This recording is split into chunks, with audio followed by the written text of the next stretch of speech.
I cheated on my husband with one of his friends and now, I don't know what to do. I want him back. My life is terrible without him. Me 23F and my husband 26M have been married for around 3 months, but we've been together ever since my sophomore year of high school, his senior year. We've done everything together. When he went to college, we made sure that I would go to the same school. He even turned down a better scholarship to go to a school that I had a better chance of getting into since he was one of the smart kids and I was one of the more average kids.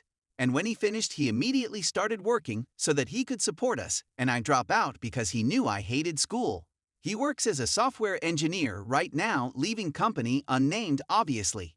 Sorry for the long background, but I just wanted to show that I do love him with everything in my being and everything he's done for me, and I wouldn't give him up for anything.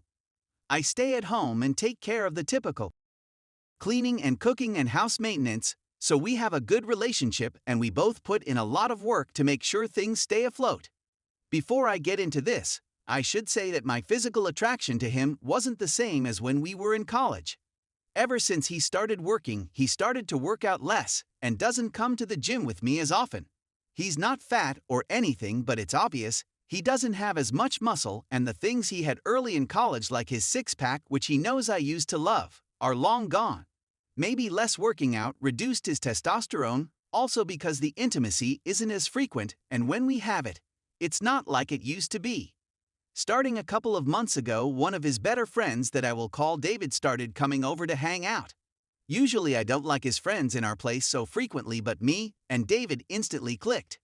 David and I hit it off and my husband was so happy to see that I finally got along with his friends. But then, as usual, he ended up going back to work and spending less and less time with me, which honestly might have been one of the reasons I cheated.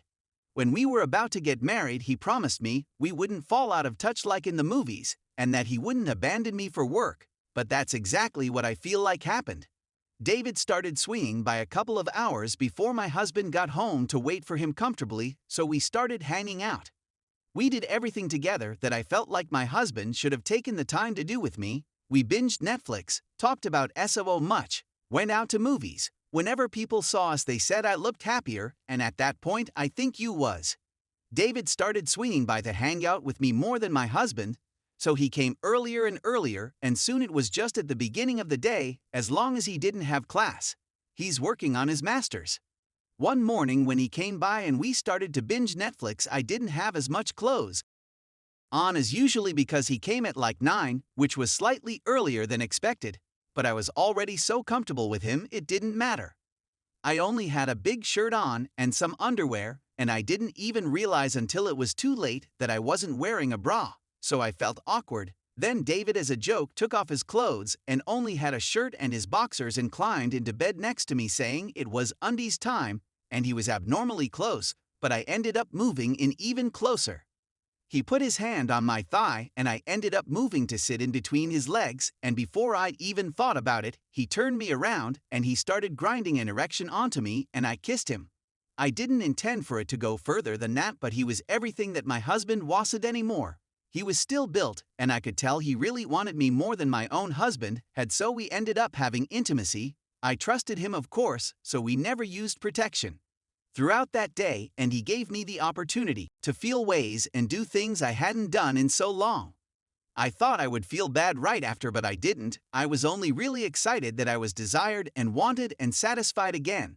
Me and David continued this relationship for months, and I ended up giving him the nickname Hubby, because I really felt like he was my true husband the way he treated me. But of course he started to get possessive like men do, and this is where the huge problems began. Whenever we had intimacy, he wanted my wedding ring off, and I ended up losing it, and my husband immediately noticed because I made a point of never having it off. But that was only the first thing. David told me to stop kissing my husband or really treating him like he was my husband at all. And I did it, and I treated my husband like shit because he manipulated me into believing he was a shitty husband in person for leaving me so alone. I went back on birth control, and we never used protection because he didn't like it, and I never objected because I just enjoyed the feeling of being taken again. I stopped kissing my husband. I put as much distance between us in bed as possible, and I made a point to never have intimacy with him no matter what. I called him fat and ugly when I got angry or was upset, and it just sent my marriage into ruins. David was still around, and I guess my husband realized how lovey-dovey I was with David because he started making accusations. And of course, David got possessive again, so when my husband told him he couldn't come over anymore, he sent my husband months' worth of the pictures and videos and messages we had made and sent each other as some kind of sick payback. When my husband got home, he was infuriated and he screamed and threw things, and I had no idea what to do. And I realized that David didn't really care about me as much as my husband did if he was willing to expose me like that. He started yelling about how hard he was working as if I didn't help around the house, and he broke a lot of my personal items. He was crying in the corner and talking about how he wanted to kill himself, and I was so scared because he randomly kept lashing out again. He kept asking me questions, half yelling, half crying about how often and how long it had been going on, and I broke down and started crying too and told him everything. He looked at the videos on his phone, getting angry again because I told David I loved him and that he was better than my husband and other things that insulted him. In the videos, he saw that we were having intimacy in our marital bed and that we never used a condom, and he always finished inside me, and I could see something in him just break, maybe because he was my first time back in high school and I didn't let him do any of that until we were married. He kept scratching at his skin and harming himself in weird ways and insulting himself like I would insult him when I got angry, and I was scared he was going insane.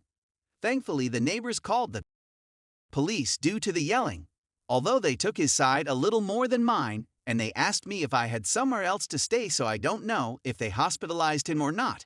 Now I live with my mother and am working part-time again. I regret everything. Though I still haven't been able to quite distance myself from David, because I think he really started to care for me once my husband tossed me aside, and he's been here for me. David calls me wifey now, and it hurts because I really just want my husband back. We haven't gotten officially divorced, but he won't talk to me or return my messages or anything at all. If I send a third party there, he just tells them to tell me to get a lawyer because he wants to divorce me. I don't know if I'll do well in the divorce since he paid for everything, and because of David, he has a mountain of evidence on me cheating. I really just want this all to be done and over. What can I do to get him back? And if I don't, how will I do in a divorce? Update. After writing this post, I was able to get into contact with my husband's sister, and apparently he's not doing very well mentally. Apparently he hasn't been eating and has lost a ton of weight. She said all he does is work and sleep and maybe eat every other day. She said I also did nearly unfixable damage to his confidence because now he's afraid to go out in public because he thinks people will see him as a joke. Honestly, I don't see how his mental condition is my fault. It's his response and his choice to do what he's doing. She still wants me to sign the papers and is threatening me with the evidence that was sent to him by David. I'm going to hold off on any attempt to get him back until I can assure that he's not going to do anything drastic like on the night he found out.